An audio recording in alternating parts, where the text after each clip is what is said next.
Si l'on veut travailler la composition du 7, eh bien, on va faire exactement le même jeu, mais en rajoutant les 6.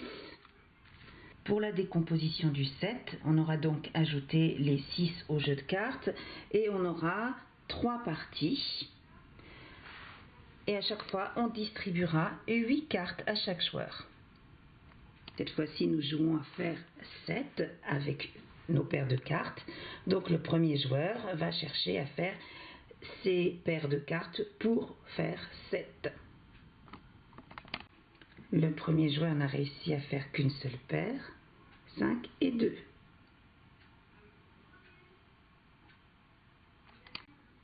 Le deuxième joueur n'arrive pas à faire 7. Il n'a pas ce qu'il faut pour faire 7 avec 2 cartes. Alors, on va ramasser les jeux. Le premier joueur gagne 1 point. Deuxième manche. Est-ce que je peux faire 7? Ah oui, 5 et 2, 7. Ah, je peux faire 4 et 3, 7.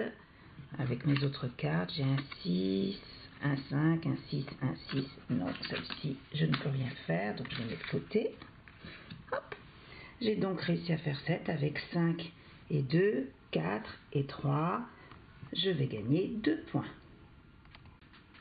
Et voilà, j'ai remporté 2 points. J'ai déjà, avec mon jeu, 3 représentations. Deuxième joueur. Alors, 4 et 3, 7. 5 et 2, 7. 6 et 1, 7. Il me reste 2 cartes, 3 et 3, 6. Je ne peux pas faire 7, celle-ci ne compte pas. J'ai donc, moi aussi, 3 points. Parce que 3 et 4 font 7. 5 et encore 2 font 7. Et 1 et encore 6 font 7.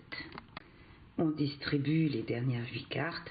Le premier joueur ne peut pas faire 7 avec ses cartes.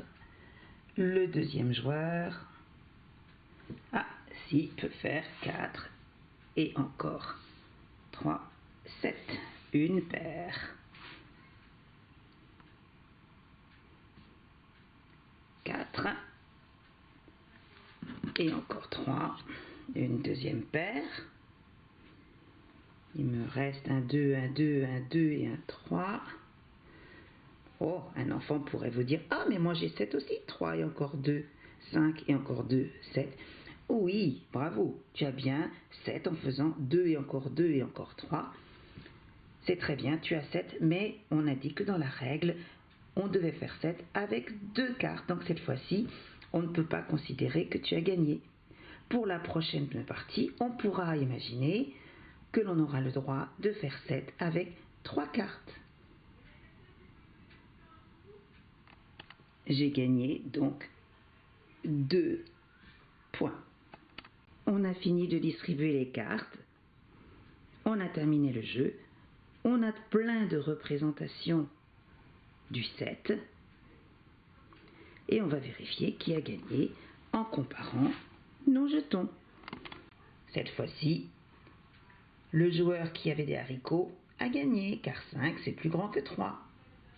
Et voilà, nous avons les représentations du 7 et nous en garderons une trace mémoire.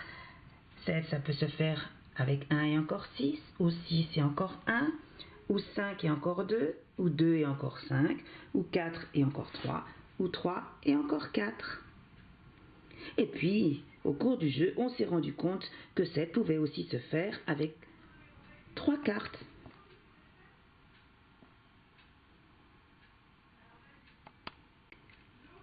Amusez-vous bien.